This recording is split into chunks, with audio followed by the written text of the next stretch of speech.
कलम, ललकार, हुंकार, आक्रोश रैली इसको नाम दिया कि आक्रोश राजस्थान का नौजवान आक्रोश के अंदर है। और देखिए आप राजस्थान की सड़कों पे भूचाल आ गया। आज से ही राजस्थान की सड़कों से नौजवान रवाना हो गए निकल के, सारे अपने अपने साधनों से आ रहे हैं। और ये पहली मेरी रैली होगी जिसमें मैं राजस्थान के किसी कोने में नहीं गया। नौजवान कह रहे हैं कि आप हनुमान जी वहाँ संघर्ष करें, हम खुद आएंगे और दिल्ली तक इस बात को पहुँचाएंगे। मैं किरोड़ीलाल जी मीणा से कहना चाहूँगा, मैं आमंत्रण दे रहा हूँ उनको, किरोड़ीलाल जी को मीडिया के माध्यम से। आप आमंत्रित है डॉक्टर साहब, क्योंकि आप जब कल धरने पे आए तो उस समय मैं था नहीं यहाँ पे, मैं रैली की तैयारियों में था, मैं थोड़ा लेट हो गया था। कल आप आके जो मैसेज दे के गए, ये राजस्थान का नौजवान चाहता है कि डॉक्टर साहब रैली में क्यों नहीं आए, रैली में आ जाएं। ये मेरा आमंत्रण आपके माध्यम से, कल आके आप 1 लाख जवानों को संबोधित करें, जो भी बात कहना चाहे। तो क्योंकि आपने ऐसा ही भर्ती की शुरुआत करी थी संघर्ष की, और बीच में चूँकि आप बीजेपी के अंदर थे, मंत्री बन गए, आपका मन अभी भी कहीं न कहीं इन बेरोजगारों के, नौजवानों के, शहीद स्मारक आपके मन के अंदर कहीं न कहीं घूम रहा है। तो मैं आपको आमंत्रित करता हूँ कि कल आप एक बार वहाँ हमारे आमंत्रण पे कल पधारें वहाँ पे। कल तो आप अपने आप मन से आ गए थे और मैं यहाँ था भी नहीं, बात नहीं हो पाई। तो मैं डॉक्टर साहब को आमंत्रित करता हूँ, तमाम उन नेताओं को मैं आमंत्रित करता हूँ जो बड़ी बड़ी बात कह रहे हैं, चाहे कांग्रेस पार्टी के हो चाहे दूसरी पार्टियों के हो। अगर वो आना चाहे तो नौजवानों की रैली में वो सब आमंत्रित है, वो अपनी बात कह के जा सकते हैं। हमें इस राजस्थान को बचाना है, राजस्थान का सम्मान लौटाना है। हमें उन बच्चों का भविष्य जो कड़ी मेहनत करके लाइब्रेरी के अंदर किसान के बेटे बेटियां किस तरह यहाँ 15-20 हज़ार रुपये का फ्लैट किराए लेते हैं, पीजी में रहते हैं, किस तरह खाने की व्यवस्था करते हैं, 15-15, 18 घंटे पढ़ के वो सोचते हैं कि हमारी पढ़ाई से ही हम अधिकारी बनेंगे, और फिर पता लगता है कि पेपर लीक हो गया। भजनलाल सरकार के अंदर पेपर, जेटीए के अंदर तो OMR सीट का ही गड़बड़ जाल हो गया पूरा, सीट पर दस्तखत नहीं थे। और दूसरा इनका मंत्री जो न्याय मंत्री जोगाराम, उसकी पोती नकल करते हुए पकड़ी गई।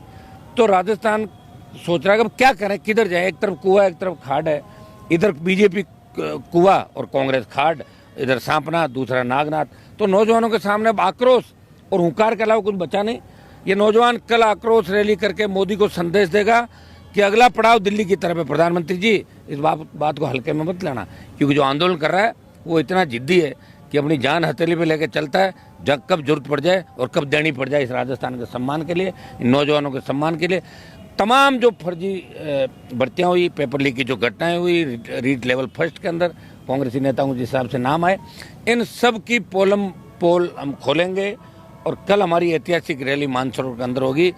शायद बरसों बाद नौजवानों का इतना बड़ा आंदोलन राजधानी में कभी नहीं हुआ, और पहली बार राजस्थान का नौजवान अपने बलबूते पर आंदोलन कर रहा है। RLP पार्टी परिवार को पूरी बधाई कि पूरी ताकत इन्होंने लगाई, संघर्ष समिति, बेरोजगारों के जो भी संगठन है। कल मैं सबको आमंत्रित करता हूँ, हम पूरे राजस्थान के मान सम्मान की लड़ाई लड़ रहे हैं। दोबारा ऐसी घटनाओं की पुनरावृत्ति नहीं हो, पेपर माफिया का इलाज हो। जिस तरह प्रधानमंत्री ने जब यहाँ 23 के चुनाव के अंदर आए तो बोले कि मैं पाताल से भी ढूंढ निकालूंगा पेपर माफिया को।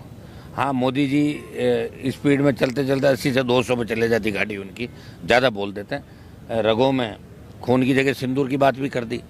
ये सही है, सिंदूर हमारी मान मर्यादा, नारी का सम्मान है, और सिंदूर उजाड़ा आतंकियों ने, और आपने ऑपरेशन सिंदूर किया। लेकिन रगों में सिंदूर नहीं बहेगा, रगों में तो खून ही बहेगा।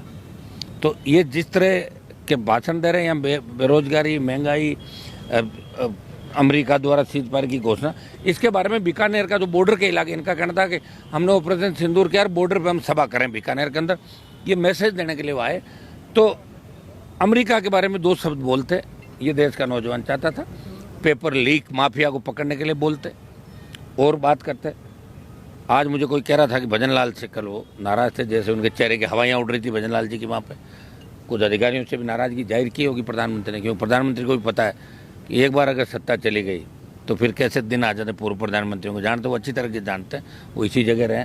और इन्होंने ED CBI सबके भेजे, तो लोग तो इंतजार कर रहे हैं कि एक बार ये हटे और फिर इनको भी वहाँ ला के खड़ा करें। पहले तो भुगतभोगी कई मामलों के अंदर गुजरात में जब CM थे। तो हमारी प्रधानमंत्री से भी मांग है कि समय रहते आप इनका फन कुचलें, पेपर माफिया का, दूसरे माफिया का। और आप नहीं कुचल रहे हो, इसका मतलब भजनलाल जी पूरी तरीके से मिले हुए कांग्रेस पार्टी से। जिस तरह वसुंधरा गहलोत का गठबंधन था, भजन और कांग्रेस का गठबंधन हो गया, एक दूसरे के पापों में पर्दा डालने लग गए। और एडजस्टमेंट आपस में हो गया। ये मैसेज राजस्थान के जवानों के अंदर जा रहा और राजस्थान के हर वर्ग और हर समाज के अंदर जा रहा। अब तो नौजवान कह रहा कि पढ़ के भी क्या करेंगे, दूसरा काम करो, पढ़ाई छोड़ दो, क्योंकि बिजनेस कर लेंगे, पेपर लीक हो जाएगा, करेंगे क्या फिर बताओ। या जिस तरह राजस्थान में ऑनलाइन गेमिंग, नशा, पेपर लीक, फर्जी डिग्री, अपराध, महिलाओं पर अत्याचार बढ़े, शर्म आने लग गई कि राजस्थान का कहते हो, कहाँ के रहने वालों को राजस्थान के, अरे यार आप कोई डिग्री दिला दो ना, हमारे इधर तो बंद हो गई। तो शर्म हो रही थी हमारे को कि हम राजस्थान, उस राजस्थान में बैठे हैं और कुछ कर नहीं पा रहे, इसलिए हमने सड़क का रास्ता चुना। और कल आर पार की लड़ाई है और कल तय कर देंगे कि या तो सरकार ताकतवर है, नौजवानों को अपना आप भेज देगी, या नौजवान ताकतवर है, सरकार को झुका के अपने हकों पर जिन जिन मुद्दों को लेकर हम कर रहे हैं सरकार से ऐलान करवाते हैं। मैं तो कह रहा हूँ उनको आ जाना चाहिए साथ, सुनो, उनको साथ आ जाकर रैली में आ जाना चाहिए उनको। मैं ये तो निमंत्रण दे रहा हूँ, कल आए, जिस तरह हम बड़ी रैलियाँ करते थे, साथ रहते थे दोनों, तो कल हम तो चाहते हैं कल आए, तब मज़ा आएगा। चाहे सरकार के पक्ष की बात कर जाए, आके वहाँ पे कुछ संदेश दे जाए भजन लाल जी का। युवा उनको देखना चाहता है कि भाई डॉक्टर साहब ये मंच धरने पे आके गए क्या रैली में आएंगे जब कल। अब तो मैं आमंत्रित कर रहा हूँ, आओ डॉक्टर साहब, पुकार रहे राजस्थान का जवान, ऐसा ही भर्ती की मांग आपने उठाई और आप भी लड़ाई के अंदर साथ दो हमारा, ये साथ देना चाहिए उनको लड़ाई के अंदर। मैं तमाम उन कांग्रेस के नेताओं को भी कहना चाहूँगा जो बड़ी बड़ी डींग आंकते थे, आरपीएच का पुनर्गठन करो, ऐसा ही भर्ती, आ जाओ आप भी। आप कह रहे हो मैं तो इंडिया अलायंस में तो हुई दिल्ली में, इंडिया अलायंस छोड़ा थोड़ी मैंने, अभी वहीं हूँ उनके साथ, बीजेपी के खिलाफ नारे लगाता हूँ। आ जाओ मेरी रैली के अंदर, अभी कौन से वोट पड़ रहे हैं। अपनी मर्जी से आए हैं या फिर आपने जो बयान दिया था कि वो जो एसआई भर्ती का वो श्रेय लेना चाह रहे हैं? तो मैंने तो बयान किया, मैं तो उनको आमंत्रित करा रहा हूँ, अगर मेरे कहने से आएंगे जब तो कल आ जाएंगे, कल आ जाएंगे, मैं मान लूँगा मेरे कहने से आए। कल मेरा कार्यक्रम है और कल संख्या भी 1 लाख है। कल तो आए जब कितने उस गर्मी के अंदर संख्या भी मुझे लगता है कम होगी, बाद में संख्या ज़्यादा बढ़ी। डॉक्टर साहब को याद कर रहे हैं लोग, क्योंकि हमने सड़कों में बहुत लंबी लड़ाइयाँ लड़ी और हमेशा करते रहते हैं, तो लोग चाहते हैं कि उनको भी आना चाहिए मंच पर। आपने ऐसा कुछ व्यक्तिगत दिया क्या जिससे यदि किरणलाल मीणा या सचिन पायलट साहब आते हैं मेरे साथ में 5 मिनट में आरएलपी की सरकार में? मैंने कहा कि आ जाए, मतलब तो आरएलपी तो ज्वाइन कहाँ करें, वो तो खुद बड़े नेता है। मैं कह रहा हूँ कि दोनों अलग अलग पार्टियाँ बना लें, हम अलायंस कर लेंगे तीनों, आरएलपी और अलग अलग इलाके हैं, और आ जाएगी 125 सीट। आई पड़ी भाई, 3 आने के बाद चौथा बचता ही नहीं कुछ यहाँ पे, बाकी तो आ ही रहा ना सारा यूथ, तो सारे हर जाति का यूथ तो हमारे साथ ही हैं। चाहे हमें कोई गालियाँ दे रहा तो क्या, बच्चे तो हमारे साथ ही यहाँ पे, बच्चे तो चाहते हैं कि आरपीएच का पुनर्गठन हो, ऐसा ही भर्ती रद्द हो, दोबारा ऐसी घटनाएं नहीं हो, अपराध मुक्त भयमुक्त राजस्थान हो। ये तो नौजवान तो चाहता ही ये बात।